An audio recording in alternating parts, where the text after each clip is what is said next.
안녕하세요. 오타임의 미국 소식입니다. 12월 15일 헤드라인 뉴스를 전해드리겠습니다. 오타임의 어저께 보도해드렸던 리즈 체니가 119위원회에서 마크 메도우와 또한 팍스뉴스의 샨 해너티, 러라 잉그램, 킬미드 등과 주고받은 문자 메시지를 큰 소리로 낭독을 하였습니다. 그런데 아이러니하게도 이들이 녹취록을 공개하면서 리즈 체니가 다음과 같은 발언을 하였습니다. 지금 내란죄에 관한 119위원회가 조사를 한다고 하면서 이들이 내란죄는 아니라는 것을 스스로 밝히고 있습니다. 그 본문의 내용은 다음과 같습니다. 그러니까 정확하게는 반란이 아닌 우리가 줄곧 의심하여 왔던 소수의 무리가 의사당에 폭력적으로 돌진을 하였고 그 뒤에는 덜 폭력적이고 기회주의자들인 도널드 트럼프 대통령 지지자들이 의회 주위를 맴돌았습니다. 셀카를 찍고 동영상을 찍고 아마도 선거 결과에 도전하겠다고 선언한 의원들에 의하여 의회에서 합법적으로 선거 결과가 번복되라는 잘못된 희망을 품고 있었을지도 모릅니다. 라고 공개 메시지에서 발언을 하였습니다. 따라서 위원회는 반란이 아니다라고 말을 하면서 반란죄를 조사한다는 위원회는 왜 존재해야 되는지 알다가도 모르겠습니다. 즉 무엇을 조사하는 건지도 모르겠고 또한 리즈 체니와 같이 정치 고단자가 이런 실수를 하였다고 하는 것에 대해서 약간 그 뒷배경에 의심을 갖고 있습니다. 한동안 리즈 체니가 도널드 트럼프 대통령에게 자기가 가장 충성스러운 의원이라고까지 이야기를 하였는데 돌변하여 이렇게 배신을 하고 민주당 같은 공화당이 되어 있습니다. 심지어는 와이오밍주 자기 자치구역에서 공화당원들로부터 당원 자격까지 박탈을 당하고 있습니다. 그런 그녀가 119위원회에 같이 합류를 하여 성명을 발표하면서 왜 이런 발언을 하는지 모르겠습니다. 혹시 자기 살 길에 뒷구멍을 만들어 놓는 것이 아닌가 하는 의심을 한번 해보기도 합니다. 다음 소식입니다. 미국 전역이 지금 오미크론 바이러스에 대한 백신을 맞기 위하여 많은 사람들이 줄을 서서 기다리고 있습니다. 한편 미군에서는 육군들은 백신을 맞지 않은 사람들은 이번 크리스마스에 그냥 집에 있으라고 합니다. 자대 복귀를 명하지 않고 있고 또한 공군에서는 오늘 백신 접종을 거부한 27명의 파일로트들이 전역을 하였습니다. 육군도 물론 백신을 거부하는 많은 병사들이 지금 전역을 하고 있습니다. 해군에서는 부함장이 백신 거부로 오늘 전역을 하기도 합니다. 곳곳에서 지금 백신 거부 운동이 일어나고 있으나 바이든 행정부는 이것을 강제하기에 정신이 없습니다. 오늘 웨스트저널의 발표에 따르면 오미크론 환자의 75%가 1, 2차 백신 접종을 완료한 사람으로 밝혀지고 있으며 약 39%는 1, 2차 접종 후에 부스터샷까지 완료한 것으로 알려지고 있습니다. 따라서 1, 2차 백신의 효과가 전혀 없다는 것이 지금 간접적으로 통계가 말해주고 있는 것입니다. 이런 백신을 우리가 왜 맞아야 하는지 많은 식자들이 지금 의문을 제기하고 있습니다. 다음 소식입니다. 뉴욕시의 교육 공무원들이 종교적인 이유로 백신 면제 신청을 한 것이 연방판사에 의해 기각이 되었습니다. 최근에 각주에서 벌어지고 있는 백신에 대한 재판을 보면 이것은 보건과 위생에 관한 문제가 아닌 단지 정치적인 아젠다 싸움에 불과한 것으로 밝혀지고 있습니다. 오늘 뉴욕 교육위원회에 종교적 이유로 백신 면제 조항에 대하여 거부권을 행사한 판사는 바로 오바마가 임명한 판사입니다. 누가 임명한 판사냐에 따라서 이렇게 판결이 헷갈린다고 하는 것은 미국의 법치에 심각한 지금 손상이 되고 있다고 여겨지고 있습니다.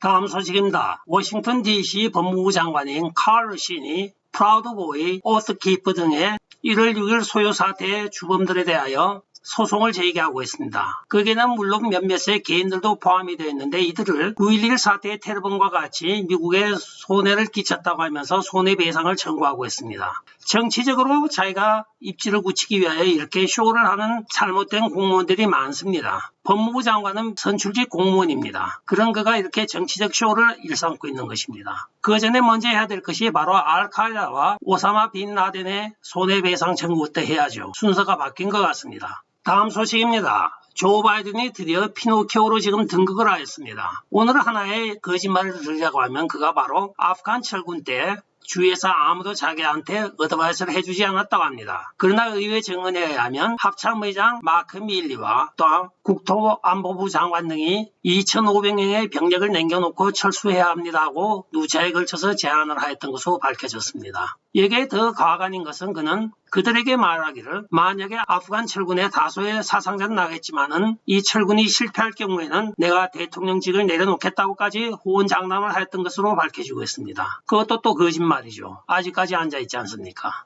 아니면 2024년에 선거가 끝난 후에 나오는 게 그게 대통령직을 내어놓는 것인가요? 그건 대통령직을 내어놓는 것이 아니고 정권 이양인 것입니다. 도대체 어디까지 이어지는 조 바이든의 거짓말, 이제는 한마디로 시켄타이어입니다. 지칩니다. 다음 소식입니다. 앤드류 쿠오모 전 뉴욕 지사가 지금 벌금 폭탄을 맞았습니다. 물론 이 돈에 대한 환수는 뉴욕주 법무부 장관의 의지에 달려있습니다. 그가 강제 집행을 하느냐 안 하느냐에 따라서 510만 불을 거둬들이냐 안 거둬들이냐 하는 것이겠죠. 뉴욕주 윤리위원회에서는 앤드류 쿠오모가 코로나 바이러스를 이용하여 책을 저술하고 그 인지세로 510만 불을 벌은 것을 전부 다 토해내라고 하고 있습니다.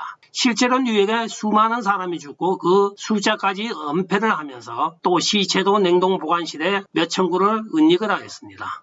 이것은 정치가로서 있을 수 없는 폐륜적인 행위라고 하면서 뉴욕주 윤리위원회에서는 그 벌금으로 510만 불을 환수하라고 오늘 명령을 하였습니다.